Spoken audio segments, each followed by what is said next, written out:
À l'approche du lancement des campagnes pour l'élection présidentielle de 2027, les débats autour de la souveraineté, de l'agriculture, de l'énergie ou encore du pouvoir d'achat occupent une place de plus en plus centrale dans le paysage politique français. Endettement public, désindustrialisation, inflation, normes européennes, accords commerciaux comme le Mercosur, autant de sujets qui cristallisent les inquiétudes d'une partie du monde économique et rural. Dans son dernier livre, L'humain, l'écologie et la politique, Yves Damécourt, viticulteur, chef d'entreprise et porte-parole du mouvement Nouvelle Énergie fondé par David Lisnard, revient sur les grands clivages idéologiques qui traversent aujourd'hui la société française. L'accord du Mercosur est entré en application le 1er mai. Pensez-vous qu'un retour en arrière soit encore envisageable ? La France dispose-t-elle de leviers politiques ou législatifs pour mieux protéger son agriculture face à cette ouverture du marché ? Il faut que les gens qui signent ces accords soient cohérents.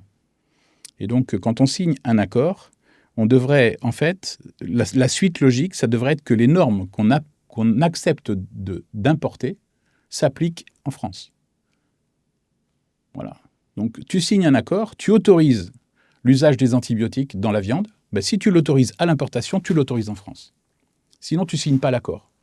Il faut que, comme disait mon grand-père, que quand tu craches en l'air, ça te retombe sur le nez. Parce qu'il y a une espèce d'hypocrisie, en fait, dans tous les domaines. C'est dans le domaine de l'agriculture, c'est dans le domaine de la forêt, c'est dans le domaine de l'énergie. Enfin, depuis la guerre en Ukraine, on se dit que c'est quand même terrible d'importer notre gaz, soit de Russie, parce que ça finance la guerre, soit des États-Unis, parce qu'ils utilisent des méthodes qu'on interdit en France pour la fracturation hydraulique pour récupérer du gaz de schiste. Il se trouve qu'en France, on a des réserves de gaz. On a du gaz de houille dans les anciennes mines de charbon. On a du gaz d'argile, parce qu'on appelle ça du gaz de schiste, mais en fait, c'est des gaz d'argile. On a des années et des années de réserves de gaz. Mais, depuis 2011, on s'interdit de les exploiter. Enfin, qu'est-ce qui, aujourd'hui, émet des gaz à effet de serre dans l'atmosphère ? Est-ce que c'est d'exploiter le gaz chez nous, ou est-ce que c'est de l'exploiter en Russie ou aux États-Unis ? Enfin, tout ça, c'est de l'hypocrisie. Et donc, arrêtons d'être hypocrites. Moi, je préfère du gaz exploité en France avec des normes environnementales qui font que ce sera le gaz dont le bilan carbone sera le meilleur du monde et qui respectera l'environnement, compte tenu de l'objectif, plutôt que de dire on s'interdit tout chez nous, mais on importe tout de l'extérieur et on détruit la planète ailleurs, mais loin de nos yeux. Et donc, voilà, c'est la même chose pour l'énergie, c'est la même chose pour l'agriculture, c'est la même chose pour la forêt. Aujourd'hui, on envoie nos arbres se faire transformer ailleurs, puis ensuite on importe des meubles avec marqué chêne français. C'est ridicule. On n'a plus de scierie, on n'a plus de fabrique de meubles, on n'a plus rien. Voilà. On a toutes les caractéristiques d'un pays sous-développé, c'est-à-dire qu'on produit de la matière première, qu'on exporte et on importe des produits finis. Et on se vante d'avoir réduit nos émissions de gaz à effet de serre. En fait, on les a exportées. Pardon, vous pouvez reprendre l'autre parce que On exporte des matières premières, on importe des produits finis, et on se vante d'avoir réduit nos émissions de gaz à effet de serre, alors qu'en fait, on n'a fait que les exporter. On a des terres rares en France. Le président est allé sur une mine de lithium il n'y a pas très longtemps. On a du gaz, on a du cobalt, on a des richesses naturelles, on a de l'or en Guyane, qu'on s'interdit d'exploiter avec des méthodes normales, et qu'on autorise d'exploiter à des contrebandiers qui le vendent depuis les pays voisins.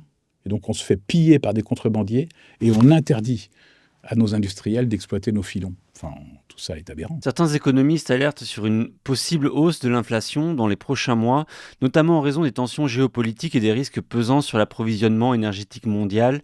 Selon vous, quelles pourraient être les conséquences pour le pouvoir d'achat des Français ? On veut faire des économies. Voilà. Et en plus de ça, non seulement on veut faire des économies, mais on a documenté comment on ferait des économies. Donc on fera 80 milliards d'économies la première année, d'économies annuelles. À la fin du quinquennat, on sera à 200 milliards d'économies annuelles. Et une grande partie de ces économies annuelles, on veut les rendre aux gens qui travaillent. Et donc que ça se voit sur le bulletin de salaire. Aujourd'hui, vous avez 120 milliards qui sont prélevés sur le dos des travailleurs, qui en fait sont des impôts. Ce ne sont pas des salaires différés, ça finance la politique familiale de la France, ça finance les aides au logement, etc. Et donc c'est tous les salariés qui payent un impôt sur leur bulletin de salaire qui va en fait rendre service à toute la population. Il n'y a aucune raison qu'elle soit prélevée sur les bulletins de salaire. Et donc, notre projet, c'est de rendre entre 200 et 400 euros aux salariés sur leur bulletin de salaire pour que les gens voient que les économies qu'on fait au niveau de l'État, eh bien, augmentent leur pouvoir d'achat.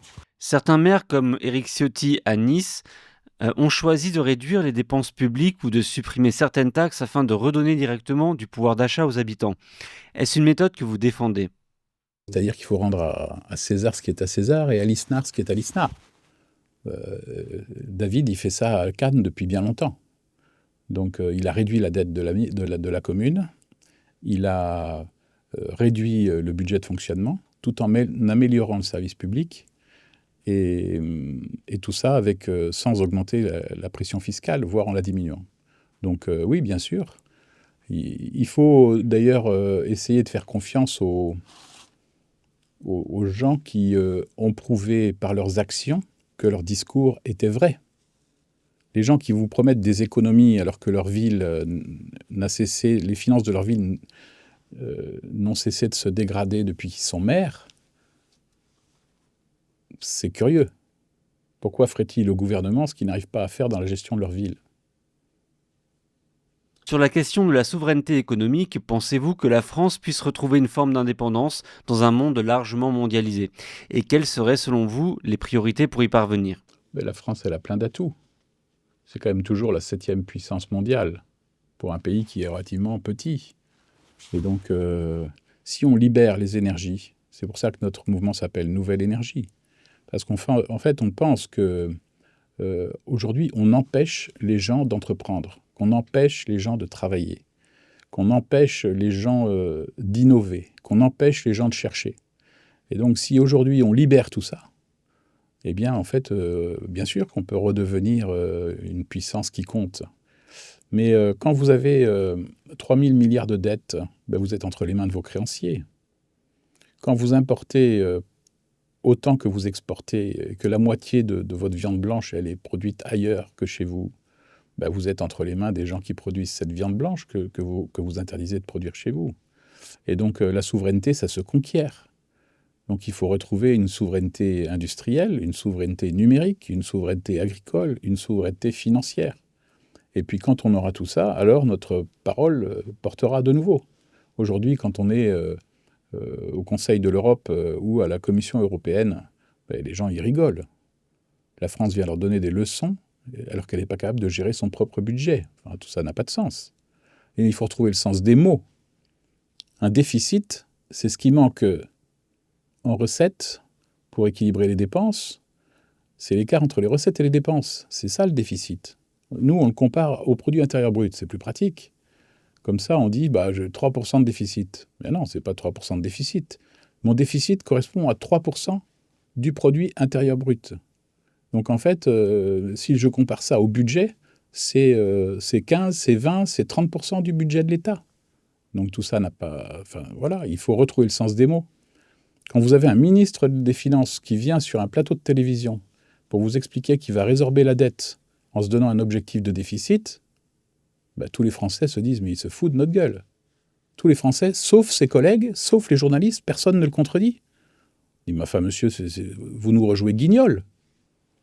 Comment est-ce que vous voulez résorber la dette avec un objectif de déficit ?» Donc il faut retrouver le sens des mots. Donc il faut retrouver un excédent budgétaire. C'est comme ça qu'on résorbe les déficits, c'est avec un excédent budgétaire, comme l'Allemagne. Et quand vous avez un excédent budgétaire et que vous avez une crise, vous pouvez apporter des aides ponctuelles pour passer la crise. Mais nous, on n'a pas d'excédent budgétaire. On a un déficit structurel permanent. Et donc, quand il y a une crise, on ne fait qu'augmenter le déficit. Dans votre livre, vous critiquez plusieurs aspects de l'idéologie contemporaine, notamment l'égalitarisme. Selon vous, quelles conséquences cette vision a-t-elle eu sur la société française ? Nous, on n'aime pas trop les mots en isme. Donc, un maire, il est profondément attaché à l'action sociale. C'est une des missions de sa commune, notamment avec les centres communaux d'action sociale. Mais il n'est pas forcément socialisme. Il n'est pas socialiste. Il n'est pas pour le socialisme. L'égalité, c'est un concept intéressant. Mais l'égalitarisme qui veut que qu'on aligne tout, ça n'a pas de sens. En fait, l'égalité des chances, l'égalité des droits, l'égalité, mais pas l'égalité stricte. Enfin, tout ça, c'est le nivellement par le bas, l'égalité. C'est-à-dire qu'on prend la moyenne de la classe et on met la même note à tout le monde. Donc on dissuade le premier de la classe de travailler et on dissuade le dernier de la classe d'en faire plus pour se rapprocher de la moyenne.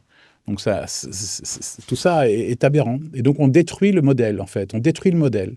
On détruit l'envie de... On dissuade celui qui a peu de progresser et on dissuade celui qui a du succès de poursuivre et d'entraîner les autres. Enfin, voilà. Donc, on a transformé l'égalité en égalitarisme. On ne veut plus de la liberté au nom du refus du libéralisme ou de l'ultralibéralisme, alors qu'en fait, la liberté, c'est la plus belle des valeurs. Et taxer la France d'être un pays ultralibéral, ça fait rire le monde entier. En fait, c'est le pays le plus administré du monde et le moins libéral du monde. Et donc, un petit peu de liberté, ça nous remettrait au niveau de l'Allemagne. Ce serait déjà énorme. Vous expliquez également que le débat public semble aujourd'hui davantage dominé par les slogans et les accusations partisanes que par une véritable confrontation d'idées. Comment analysez-vous cette évolution du débat public ? Oui, c'est pour ça que je pense qu'on a besoin d'un grand débat. Moi, je rêve d'un grand débat à droite et au centre, avec tous les gens qui postulent pour être président de la République, pour que les gens comprennent la différence qu'il y a entre les uns et les autres, pour que les gens comprennent qu'il y a des points de vue différents, il y a des visions différentes, que la façon dont on imagine la France de demain n'est pas la même, et que les gens se dévoilent, se découvrent, et qu'on découvre les imposteurs aussi. Voilà, les gens qui sont candidats simplement parce qu'ils ont envie d'accéder à cette fonction pour laisser une trace dans l'histoire. On voit ce que ça a donné avec notre président actuel. Il voulait laisser une trace dans l'histoire. Je ne sais pas quelle trace il laissera, puisqu'il a tellement changé d'avis sur de très nombreux sujets qu'il restera peut-être dans l'histoire comme celui qui a changé d'avis le plus souvent. Voilà. Torpiller l'industrie française. Ouais, bah oui, enfin c'est quand même édifiant, quoi. Enfin, il était sur une mine de lithium il y a quelques jours. Il ne faut pas oublier que quand il était secrétaire général de l'Élysée, il a été appelé à remplacer Arnaud Montebourg, qui était ministre du redressement productif, qui avait fait un travail extraordinaire, notamment sur nos richesses. Il avait recensé toutes les richesses à partir de la bibliographie, parce que tout est connu. Toutes les richesses disponibles et comment est-ce qu'on pouvait les exploiter pour aller sur tous ces sujets des nouvelles technologies, sur l'énergie, etc. Et donc, c'est l'homme qui a refermé le dossier, Emmanuel Macron. Montebourg a été viré du ministère du redressement productif et Emmanuel Macron, c'est celui qui a refermé le dossier, qui a refermé le dossier des mines, qui a refermé le dossier des hydrocarbures, qui a refermé le dossier des minéraux. Et aujourd'hui, il arrive sur une mine de lithium en disant « c'est formidable, il y a 150 projets que je vais défendre ». Enfin, c'est 10 ans trop tard, quoi. On a perdu 10 ans. Enfin, c'est hallucinant. Vous évoquez aussi, à travers notamment le discours d'Alexandre Solzhenitsyn à Harvard, une perte du rapport au réel, où l'émotion tend parfois à prendre le pas sur la démonstration et la vérité. Pensez-vous que cette évolution ait profondément transformé notre manière d'aborder les grands débats de société ? En fait, il y a une multitude de mensonges, et il y en a même qui aujourd'hui passent pour des vérités. Je vous ai parlé de la façon dont on parle du déficit en le comparant au produit intérieur brut pour le minimiser. C'est une invention de Mitterrand à l'époque. Hein. Il cherchait un truc qui passe bien, et donc on s'est mis à comparer le déficit au produit intérieur brut. Et puis il y a de multiples mensonges tout le temps. On s'arrange en fait avec la vérité. Je me souviens de ce film de Al Gore qui s'appelait Une vérité qui dérange, qui a fait florès dans le monde entier. Ça a été regardé partout. Quelques années plus tard, on sait que la courbe en crosse de hockey, c'était un montage, que ça n'existe pas. Et pourtant, il a été honoré d'un prix Nobel de la paix pour avoir été le lanceur d'alerte. Vous abordez également la question du réchauffement climatique et de la décroissance, des thèmes devenus centraux dans les politiques européennes. En fait, la science, c'est mouvant. On parle toujours du consensus scientifique. Ah, il y a un consensus scientifique. Mais le propre d'un consensus scientifique, c'est qu'il peut être débattu, qu'il peut changer. Il suffit qu'il y ait un nouveau chercheur qui trouve de nouvelles choses et hop, on révise le consensus scientifique.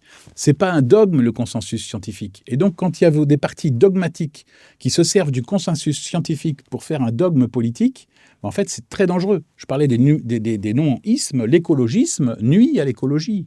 Parce que l'écologisme, aujourd'hui, son dogme, c'est la décroissance. Et donc, alors qu'on peut très bien faire de l'écologie, tout en faisant de la croissance. Et je dirais même que tout ça, pour financer l'écologie, il faut de la croissance. Parce qu'on a des investissements à faire, on a des recherches à faire, on a des choses à inventer. Et sans croissance, on n'aura pas les moyens d'inventer ces choses-là. Et donc, voilà, je cite Solzhenitsyn, je cite aussi Boualem Sansal, qui explique comment, en Algérie, le mensonge est devenu une vérité. Le mensonge pour les uns est devenu une vérité objective pour les autres. Et qu'on n'a pas le droit et on est condamné, quand on attaque le mensonge avec des lois qui prétendent qu'on défend la vérité. Enfin, c'est Orwell. C'est Orwell, le ministre de la vérité d'Orwell, qui réécrivait l'histoire pour qu'elle colle au présent. Et c'est tellement ça aujourd'hui, cette façon de réécrire l'histoire pour qu'elle colle au présent. Donc il faut sortir de ça, il faut laisser les historiens écrire l'histoire, il faut laisser les scientifiques faire de la science, et puis les politiques, leur objectif, c'est d'entraîner tout le monde vers le bien commun. Et le bien commun, c'est ce qui rendra service à des gens qui ne sont pas nés aujourd'hui, pour se projeter. Qu'est-ce qu'on fait pour les gens qui ne sont pas nés aujourd'hui ? Comment est-ce qu'on leur donne la planète ? Saint-Exupéry disait « On n'hérite pas la planète de nos parents, on l'emprunte à nos enfants ». Certains estiment qu'il existe désormais un fossé entre le discours institutionnel sur le climat et la perception d'une partie de la population. Pensez-vous qu'il soit nécessaire de rouvrir un débat pédagogique sur ces questions en France ? D'abord, le vocabulaire du GIEC lui-même a évolué. On ne parle plus de réchauffement climatique, mais de changement climatique. Et donc, le changement climatique, on le vit. Alors, je ne devrais même pas dire ça, parce que le climat, personne ne le vit. Donc on vit, nous, des changements de météo, mais on n'est pas capable, à notre échelle, d'envisager le changement du climat. Par contre, les scientifiques, eux, peuvent travailler, parce que le climat, même dans une génération, on ne voit pas un changement de climat. Voilà. Le France 2 qui fait le journal de la météo et du climat, un journal, c'est journalier. On ne suit pas le climat à la journée. Tout ça n'a pas de sens. Le journal de la météo, très bien, on regarde la météo. Mais le climat, c'est quelque chose de plus vaste, de beaucoup plus vaste. Et donc, moi, je suis pas... Alors, dès que vous commencez à parler du climat, on vous dit, vous êtes climato-sceptique. Ah, non, franchement, non. Oui, il y a un changement climatique. Oui, les gaz à effet de serre sont des acteurs de ce changement climatique. Mais moi, je regrette qu'en fait, on envoie tout le monde en disant... puisque les gaz à effet de serre ont un impact sur le changement climatique, cessons d'émettre des gaz à effet de serre. Il y a d'autres solutions. Aujourd'hui, il y a une solution que l'on néglige et dont je parle dans mon livre. C'est l'usage de cette cellule formidable qui est sur tout ce qui est vert pour fixer le CO2 et le transformer en matière organique. Et donc... il y a deux grands projets qui, moi, me semblent géniaux. C'est le Challenge de Bonn, qui vise à reboiser des terres qui ne sont ni habitées ni cultivées sur la planète. Les chercheurs disent qu'en reboisant 900 millions d'hectares qu'ils ont identifiés, on pourrait absorber dans la forêt la totalité des gaz à effet de serre émis par les activités humaines. Et puis un deuxième projet d'initiative française qui s'appelle le projet 4 pour 1000. Ici, tous les agriculteurs de la planète enrichissaient leur sol de 4 pour 1000 de matière organique chaque année, ça serait l'équivalent des émissions de gaz à effet de serre de l'humanité. Et quel est le moteur de tout ça ? De quelle énergie a-t-on besoin pour mobiliser les plantes, pour mobiliser la chlorophylle ? C'est l'énergie du soleil. Or, aujourd'hui, la totalité de l'énergie consommée par les activités humaines, c'est 1/6000e des rayons que le soleil nous envoie sur Terre. Et donc, on est bien loin de la journée du dépassement. Et donc, on peut mobiliser... imaginez comment seraient nos COP, la COP 23, la COP 24, etc., si on disait mobilisation pour le reboisement et l'agriculture. Et ensemble, on va fixer du carbone dans le bois et dans les sols. Et quand on fixe du carbone dans les sols, on augmente la productivité des sols. Et donc, on permet de nourrir la planète. On augmente la capacité des sols à garder l'eau. Et donc, on diminue l'impact de la sécheresse. Et donc, il y a plein de projets géniaux, quoi. Mais les projets géniaux, c'est avec la science, c'est avec l'humanité. C'est refaire de l'homme un acteur et non pas un nuisible de l'écologie. Y a-t-il un point essentiel que vous souhaiteriez rappeler ou un message important que vous aimeriez transmettre à nos auditeurs ? Mon livre vient de sortir aux éditions du Bien commun le 24 avril, donc c'est il y a quelques jours. C'est la première interview que je donne sur ce livre. Et donc, si je pouvais dire quelque chose d'utile, c'est acheter mon livre. Merci beaucoup Yves Damécourt d'avoir accepté notre invitation. Merci à vous.